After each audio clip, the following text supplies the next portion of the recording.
Coming up on Ozarks News Journal, a crackdown on meth. A town on the comeback trail. Plus H1N1, what you can do to avoid it. Ozarks News Journal starts now.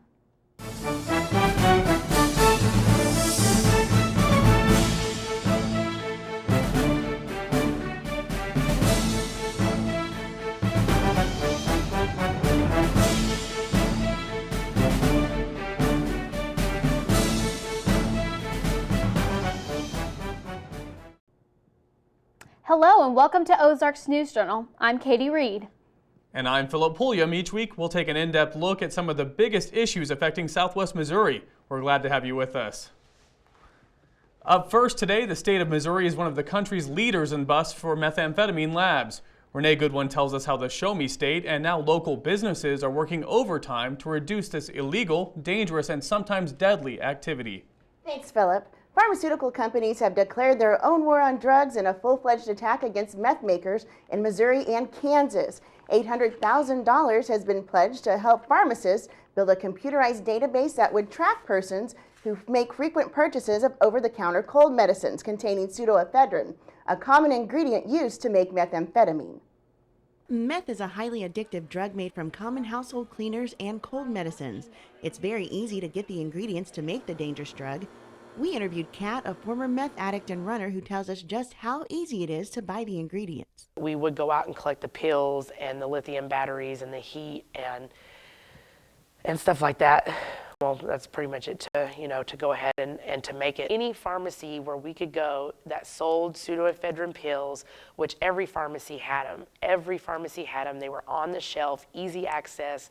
You could go buy 2 or 3, like I said, 4 boxes. One of the common practices for meth makers and runners is to go from pharmacy to pharmacy to check the availability of the ingredients. Grove says that pharmacy shopping for meth makers happens on a daily basis. Right now, we get calls, and you can hear them in the background. There's multiple people calling pharmacies asking if they have it and how much the price is, and it's like a meth call center. In an effort to cut down on meth making, currently there's legislation on the table that could require a prescription to purchase over-the-counter cold medicine, such as this Sudafed.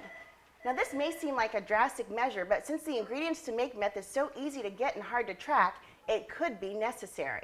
Right now, the system we have doesn't work. It's you log in, the patient comes in, they have to show a driver's license, and then we record it in a book. While the current measure of tracking possible meth makers is done by hand, the new database will automatically track persons who make multiple purchases of meth ingredients. Their names will then be red flagged in the computer system.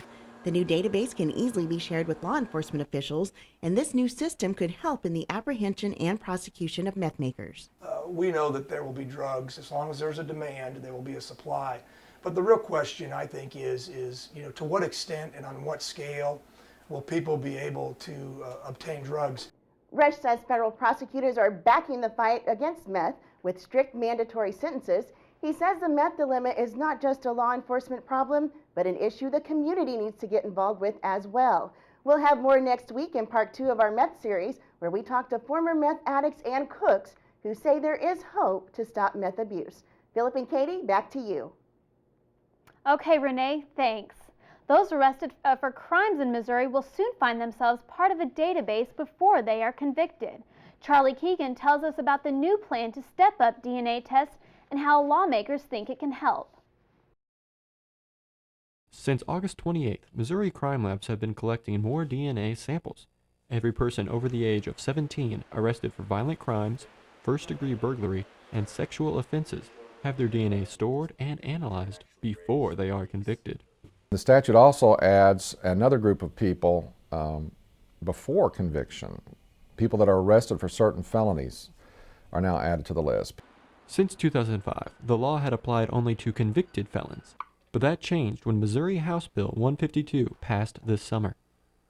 Robin Rothove, the criminalist supervisor at the Missouri State Highway Patrol Crime Lab in Jefferson City, said Missouri is not the first state to pass this kind of legislation.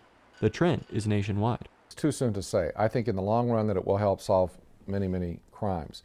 We've already seen results from the limited number of people that they collect samples from now. cases have been solved. After an arrest, a DNA sample is taken and sent to the crime lab in Jefferson City, where it is analyzed and recorded.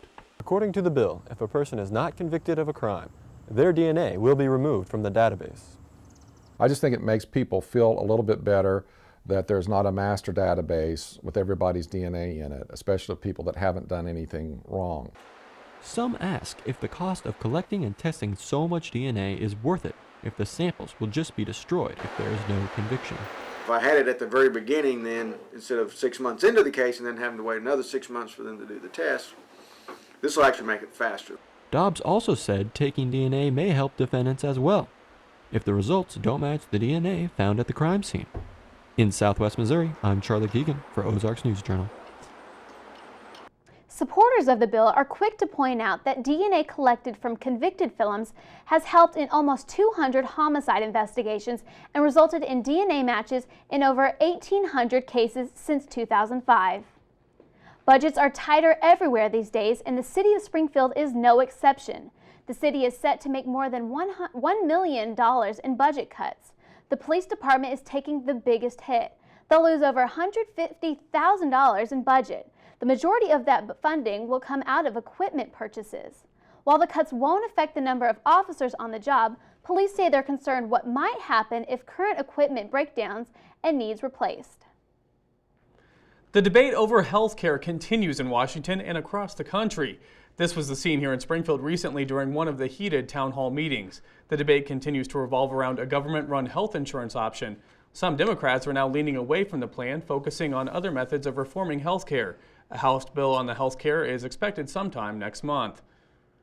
As folks across the Ozarks look for ways to tighten up their budgets, one of those monthly utility bills may hit just a little harder for some area residents. Katie Easley has more. We use it so often, it's rarely a second thought. But soon, Springfield residents will have to cut back or pay up on their monthly water bills.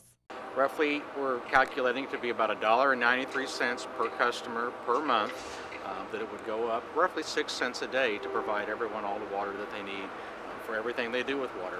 The jump is set to happen over the course of 3 years, with 3 different hikes each from October 2010 through 2012.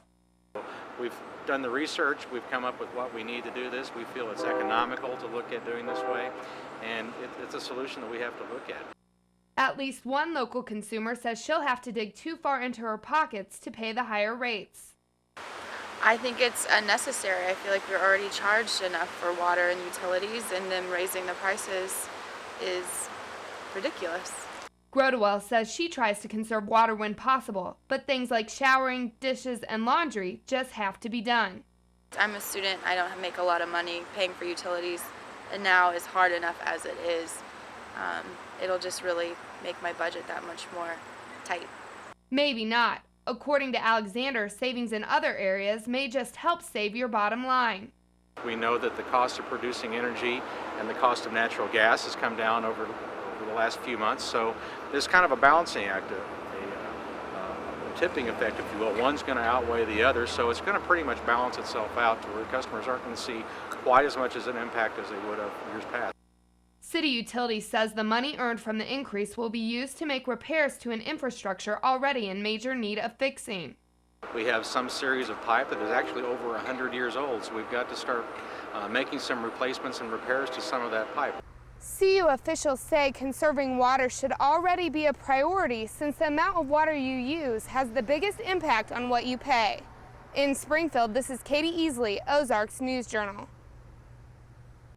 City Council has approved a 24% hike in city utilities water rates. That rate increase, which could amount to about $6 a month on average, will take place over the next 4 years.